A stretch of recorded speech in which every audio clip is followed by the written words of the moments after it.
appreciate y'all chilling and politicking and paying attention because it's real vital. You heard me? Trench Talk TV. So that's what it's gonna sound like. It ain't gonna sound like nothing sugarcoat. It ain't gonna sound like what you want to hear. It's gonna be Trench Talk. Oh, you tell me, about how long after y'all broke up, C-Loc ends up rebranding and reinventing the group, and y'all reemerge as the camp Right. instead of the concentration camp. Yeah. Well, that was like a little while after, you know, maybe like a couple years after we did. We dropped the Camp 2 on Priority. After that album, it kind of was, you know, that was kind of like the beginning of shit starting to, you know, separate. Then we did Loc album, You Heard Me. And then that was the last album we did on Priority. After that, that's when, you know, for sure everybody, you know, Bleed was over there, Loc was over there. So me, Happy, and Vaughn, we decided to do our own label. We was like, man, we gonna just do our own shit, you know what I'm saying? And that's when we dropped the album Lay Low, Simple and Plain. We started our own label called Quest Entertainment. And we put our own album out. So after all that, you know, me and Loc got back together and we was, you know, talking about, you know, doing like a new camp thing together. And so yeah, that was like 99, 2000 when we started working on that. And we, you know, it was like the concentration camp. Bleed is the one who, you know, had the idea for the concentration camp. All that shit was his idea. He put that whole thing together. And then, you know, like, you know, looking back at it now, like, you know, I be like, damn, we was called the concentration camp. That's kind of fucked up, you know what I'm saying? Like, Right. You'll get canceled for some shit like that today, you know what I'm saying? So we just kind of just called it the camp and, you know, just kind of rebranded it, you know. That's when we picked up Boosie. And, shit, we went back in the lab, bro, and came out with some classic shit. That classic shit you talking about, that was that Thug Brothers in 2000? Thug Brothers, yep. How that reemerge, being gone from the game that long, well, from that period of time, coming back with this, you got this new talent Boosie on the label. How was that experience? It was that was like one of them times in life that I learned a lot, like, because it's like, you know, in theory you'll think we had made it, you know, we got a deal, we on TV and shit, you know, we got videos, we on BT and all that. And then, you know, that shit, we went from there all the way back to the dirt. We back and getting it out the mud. But, you know, that's like them times that shit either make you or break you. You know what I'm saying? So we you know, we went back to the mud, bro, and just put our head down and got to working. You know what I'm saying? And what we came out with, that shit was just classic, bro. Like it surprised me. I ain't gonna lie. I wasn't expect. I was just like, fuck it. This, you know, this what we do. We rap. You know what I'm saying? So let's just make some new shit, put it out, and see what happened. But when that shit came out, bro, that shit just, you know, it was everywhere. It was magic. Yeah, it was. Yeah, that's a perfect word for it. I want to ask, before I go any further, at this point, how was your family, close friends, and people? I'm pretty sure by this time it was some people, a lot of people in our life for seasons, but I'm pretty sure at this point you had lost some people due to, like you said, some people might have thought you had more than you did have, and just how was that dynamic with rep family and the newfound success you was having? Man, you start finding out family members you never knew. Motherfuckers always, oh man, yeah, I know your cousin, such and such. Like, man, motherfuckers ain't my cousin, bro. You know what I'm saying? But you know, it just, you know how that shit go, bro. Everybody, the motherfuckers think you on, think you doing something, they want, you know, jump on that boat. You know what I'm saying? So it was cool though. It wasn't really no You know, nothing major, no problem or nothing. I got you. Yeah. Man, later on in 2000, correct me if I'm wrong, I believe y'all dropped another album. It's a gamble. Yeah, we dropped 2. We dropped 3 albums that year. But yeah, It's a Gamble was the next one. That was low. Was that his 4th? I think it's 4th album. Yeah. But it was the same, it was low album, but it was the same process though, like, you know, the same way we made the Camp 3, you know, like a group. Compilation all the way through. We still made, we was just doing songs like, you know, me, him, and Boosie. You know, Vaughn will come through every now and again, but the main core was just me, him, and Boosie. You know, and that's how we was just knocking shit out, bro. I believe that was the first time I may have heard Boosie. That's My Thug there. That was on that. Yup, that's yup, that was on there. That was one of the songs. Yup. C-Loc goes to jail. Shortly after that comes out. Right. He goes to jail in the process of y'all preparing to drop Boosie's Youngest of the Camp. Right. I was watching. We was recording it. I was watching the documentary you put out, Diamonds in the Dirt. And I heard C-Loc quote himself. Max Minnelli was the only person who marketed, got Boosie in the studio, and put the album out. Right.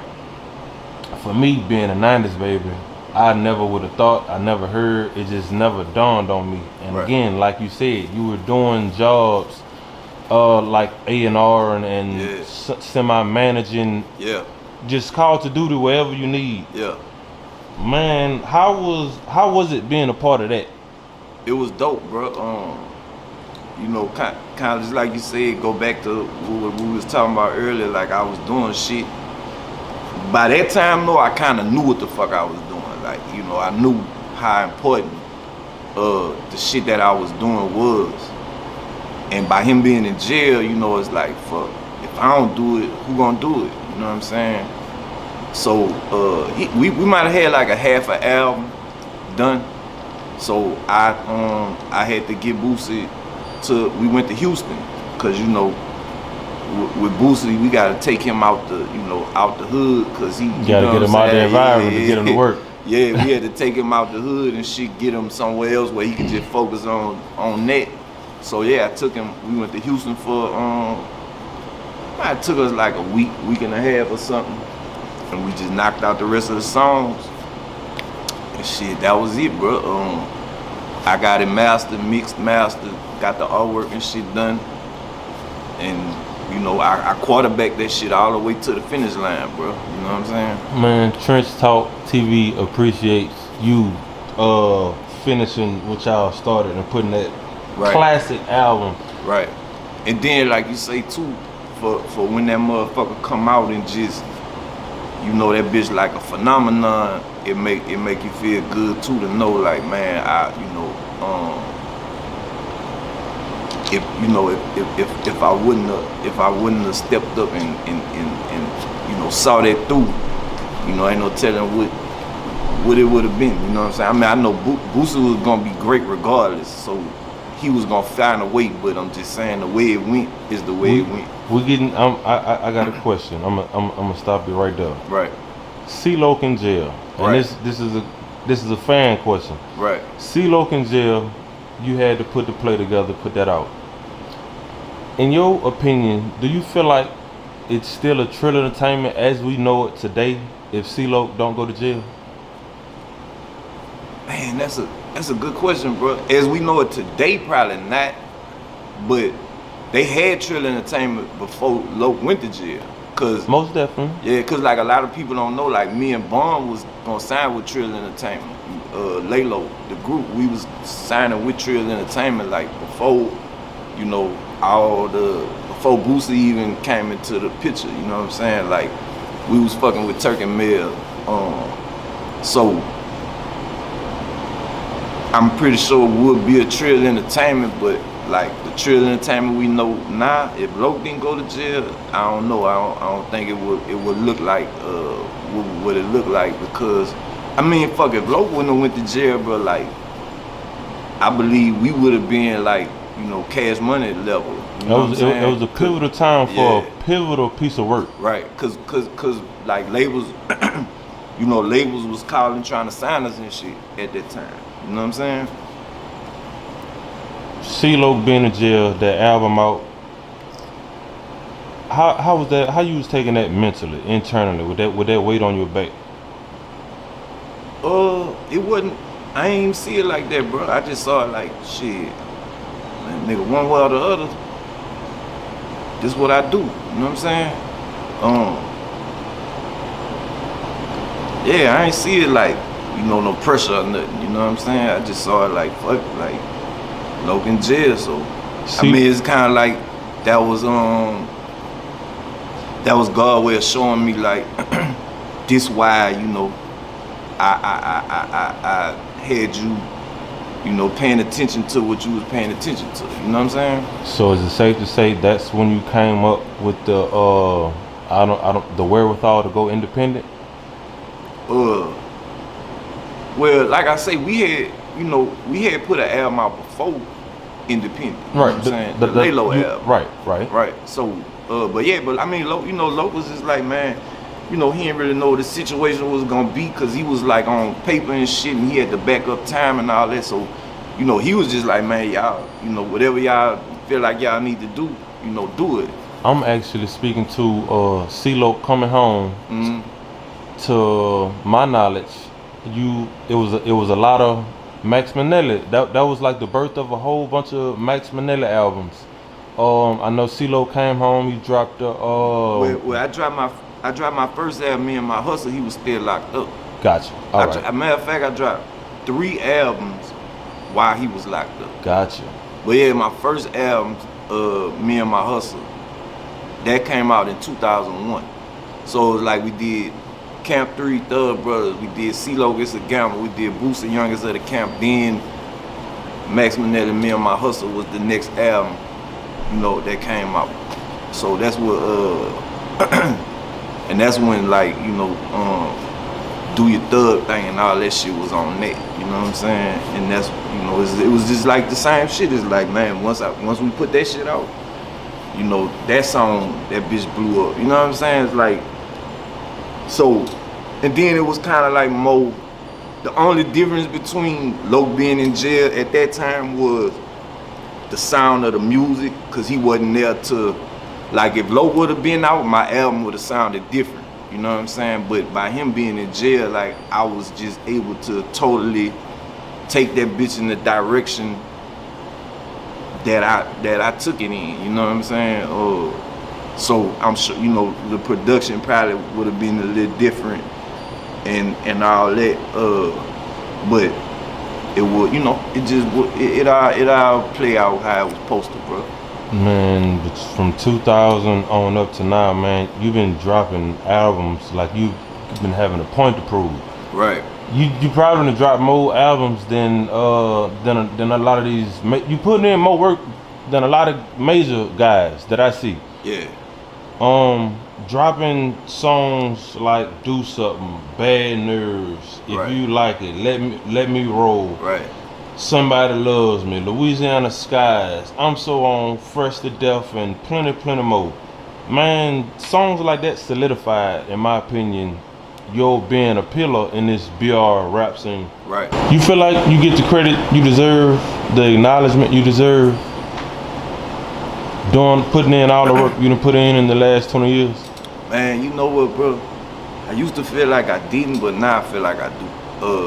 I still feel like a lot of people sleep on me, and a lot of people, I'ma just say this, like, people that love me is a certain type of person. Like, they not loud, they not all in your face, they not, so, you know what I'm saying? You might not hear them just like, you know, repping, but at the end of the day, they there. You know what I'm saying? And like, I know I'm a legend, dog. Like, motherfuckers show me love. Like people, you know, like to me it's like when motherfuckers be like, hey bro, that song, you know, somebody love me, bro, that bitch got me through this. Like, you know, man, you saved my life with this song, or you know, shit like that. To me, that's what God gave me this gift for. So, you know, I feel like, yeah, like, you know, I feel like I done been slept on for sure. Don't get me wrong, you know what I'm saying? But, and I feel like still to this day, but also I feel like, man, I know I'm legendary, bro. I know what the fuck I done, and I know what the fuck I mean to, you know, this area, and you know, all them eras, you know what I'm saying? Like from shit the early 90s to now, to still be relevant and people still fuck with me, and you know, Believe it or not, man, it shows. If you don't hear it enough, it definitely shows. You've been dropping just as long as Cash Mother been dropping, man, and you ain't great. You don't look, you look healthy. Right. You still dropping music, you know. right. A lot of people that came out in your era, they came and gone. Yeah, they 2-3 ain't done no times. more. Yeah. Most definitely. And like you say, that's the thing that I don't never lose sight of, bro. Like I know, I still do shows like damn near every week. You know what I'm saying? So, man, that's a blessing, bro. Like I ain't had no 9-to-5 job since I was 18 years old. You know And that's what I'm a saying? blessing, and man. Everything I got all rap. You know what I'm saying? I done bought houses, cars. You know, just I done lived the life. Pop like, your shit, man. you know, all rap. You know what I'm saying? So That's what up. that's a blessing, bro.